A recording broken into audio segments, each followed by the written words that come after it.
Baiklah,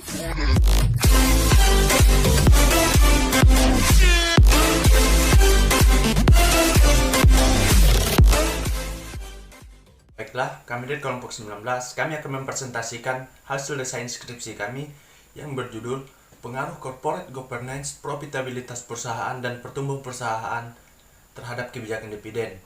Namun sebelumnya, kami akan memperkenalkan diri kami terlebih dahulu.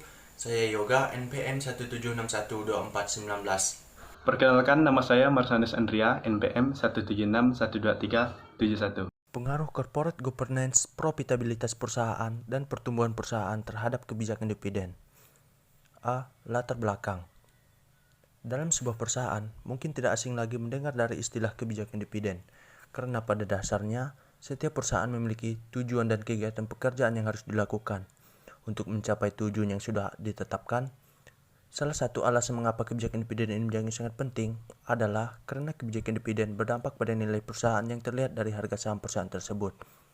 Bila suatu perusahaan mengalami pertumbuhan, maka laba yang didapatkan perusahaan tersebut akan meningkat.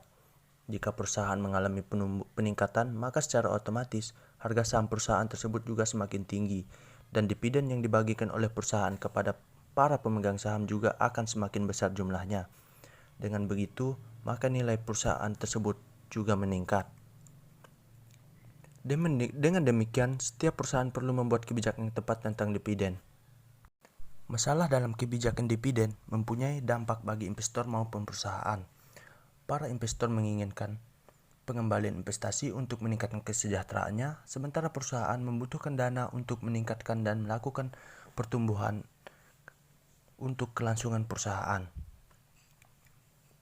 Dalam kebijakan pembayar dividen akan memberikan dua dampak yang berlawanan, di mana apabila dividen akan dibayarkan semua, kepentingan akan cadangan akan terabaikan. Namun, bila akan ditahan untuk semua, maka kepentingan pemegang saham akan uang kas terabaikan. Untuk menjaga kepentingan dari kedua pihak tersebut, perusahaan harus mengembalikan kebijakan yang optimal. Dalam mengembalikan kebijakan dividen, keputusan sangat dipengaruhi Dewan Komisaris dan pemegang saham mayoritas. Suatu perusahaan umumnya dikuasai oleh pemegang saham mayoritas, maka dari hal tersebut, konflik agensi atau konflik kepentingan yang terjadi biasanya adalah konflik kepentingan antara pemegang saham mayoritas dan minoritas. Oleh karena itu, untuk mengatasi permasalahan tersebut, suatu perusahaan dapat menerapkan sistem tata kelola perusahaan yang baik atau corporate governance. Perusahaan dengan tata kelola yang baik tentunya akan memperhatikan hak-hak dari pemegang saham mayoritas maupun minoritas, sehingga dividen yang akan dibagikan pun akan lebih besar dan stabil daripada perusahaan yang memiliki tata kelola yang buruk. Tingkat pertumbuhan perusahaan merupakan salah satu faktor yang mempengaruhi kebijakan dividen.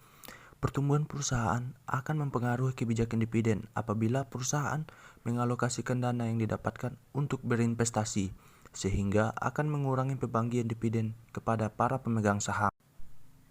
Peningkatan pertumbuhan perusahaan dapat dilakukan jika perusahaan melakukan penundaan pembayaran dividen dan mengalokasikan laba untuk investasi di proyek yang menguntungkan.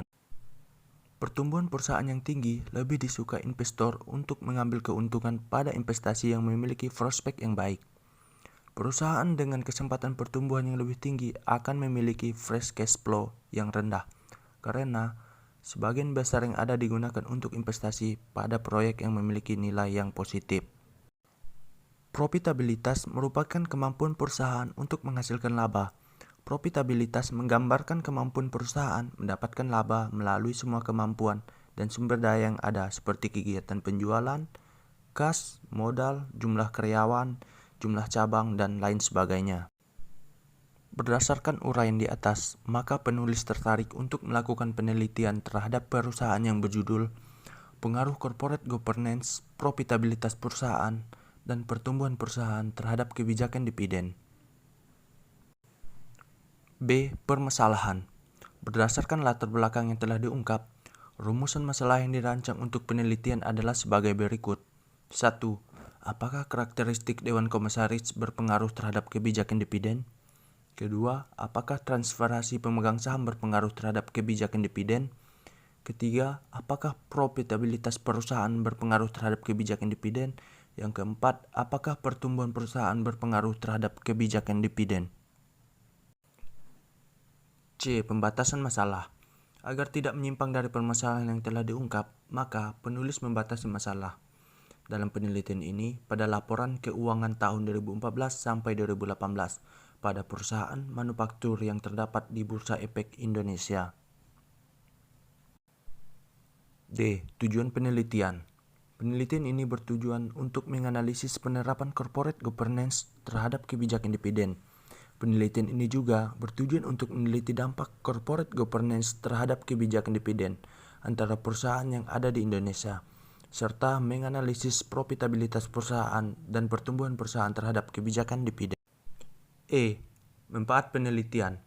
Manfaat penelitian di sini dibagi menjadi 3. Yang pertama, bagi akademi, sebagai sumber informasi untuk menambah wawasan tentang good corporate governance dan kebijakan dividen serta menjadikan tambahan referensi untuk penelitian berikutnya. Yang kedua, bagi investor, sebagai tambahan informasi dalam proses pengambilan keputusan investasi.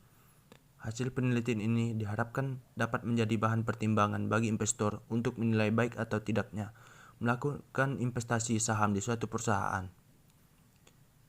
Yang ketiga, bagi perusahaan. Bagi perusahaan sebagai informasi tambahan dalam upaya untuk meningkatkan nilai tambahan bagi pemegang saham. F. Kerangka pemikiran.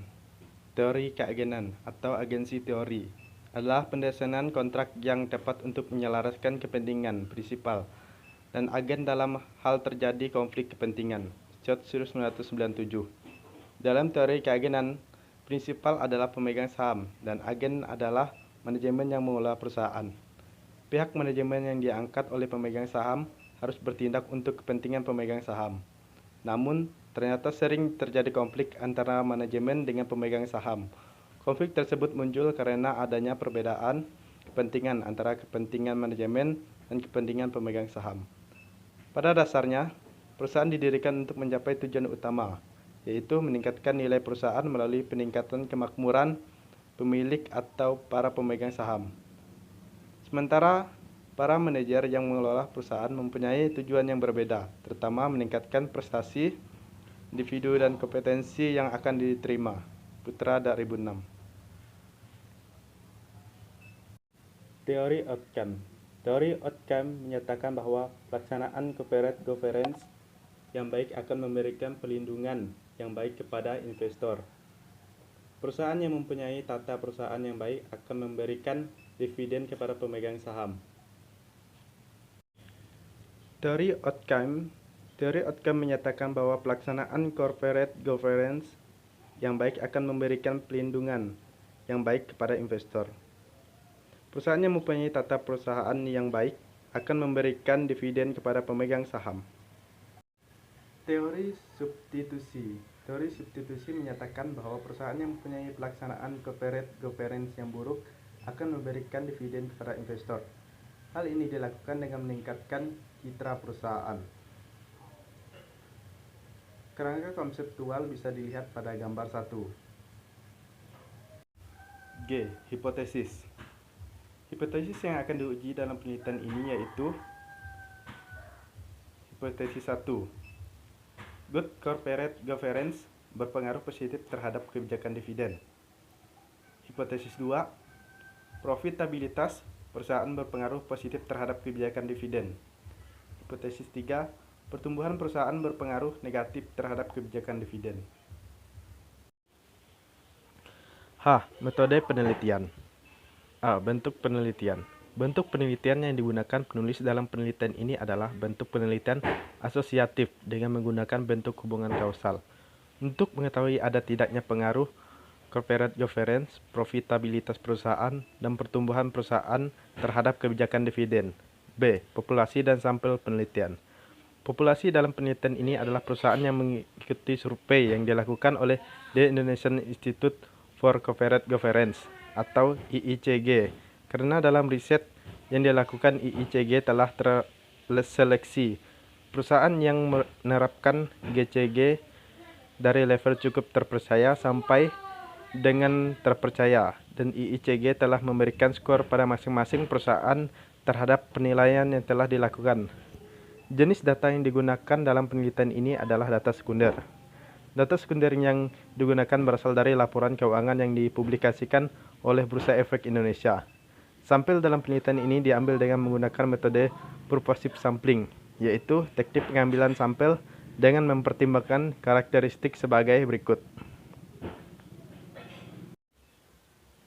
A. Perusahaan mempublikasikan laporan keuangan yang telah diaudit pada tahun 2014 sampai 2018. B. Perusahaan membagikan dividen pada tahun 2014 sampai 2018.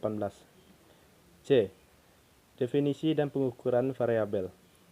Good Corporate Governance atau GCG. The Indonesian Institute for Corporate Governance atau IICG 2000 mendefinisikan GCG sebagai proses dan struktur yang diterapkan dalam menjalankan perusahaan dengan tujuan utama meningkatkan nilai pemegang saham dalam jangka panjang dengan tetap memperhatikan kepentingan stakeholder yang lain. Pengukuran Good Corporate Governance diambil dari skor GCG melalui instrumen yang dikembangkan oleh IICG yang dipublikasikan melalui majalah SWA. Instrumen IICG menghasilkan suatu konstruk yang disebut Corporate Governance Performance Index atau CGPI. Penilaian CGPI terdiri dari 4 tahap yang setiap tahun diberi bobot nilai yang berbeda, yaitu self-assessment, kelengkapan dokumen, makalah, presentasi, dan observasi. Rating dari setiap levelnya terdiri dari sangat terpercaya 85,00 sampai 100, terpercaya 70,00 sampai 84,99 dan cukup terpercaya 55,00 sampai 69,99.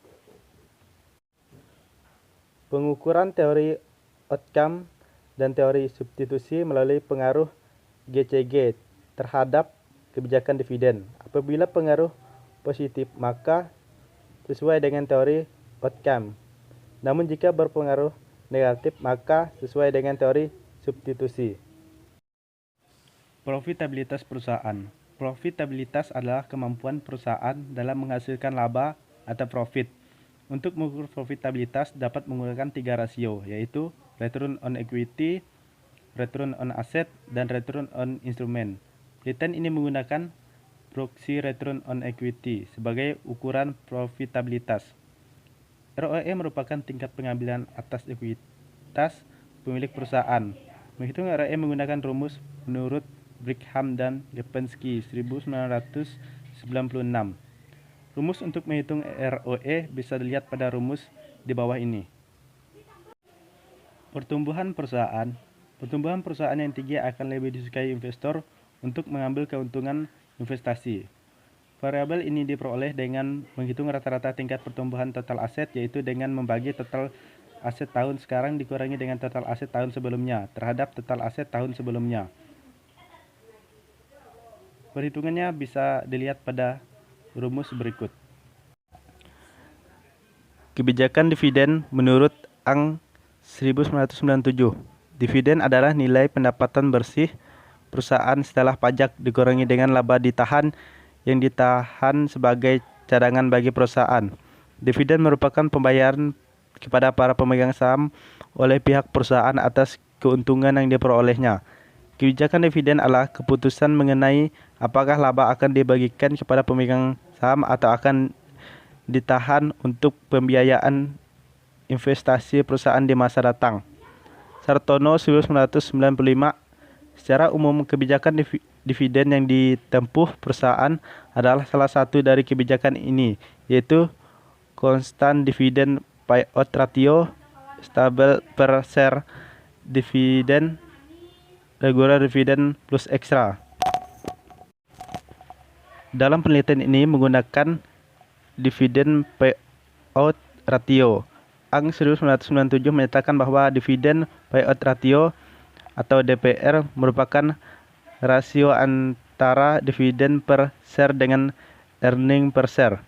DPR mencerminkan kebijakan dividen dari manajemen mengenai besarnya dividen yang harus dibagikan kepada pemegang saham. Perhitungannya bisa dilihat sebagai berikut. D. Metode analisis data.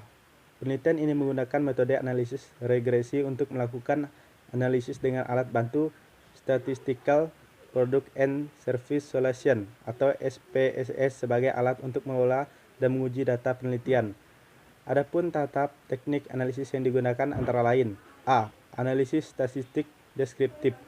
Menurut Sugiono, statistik deskriptif adalah statistik yang digunakan untuk menganalisis data dengan cara mendeskripsikan atau mengembangkan data yang telah terkumpul, sebagaimana adanya, tanpa bermaksud membuat kesimpulan yang berlaku untuk umum atau generalisasi.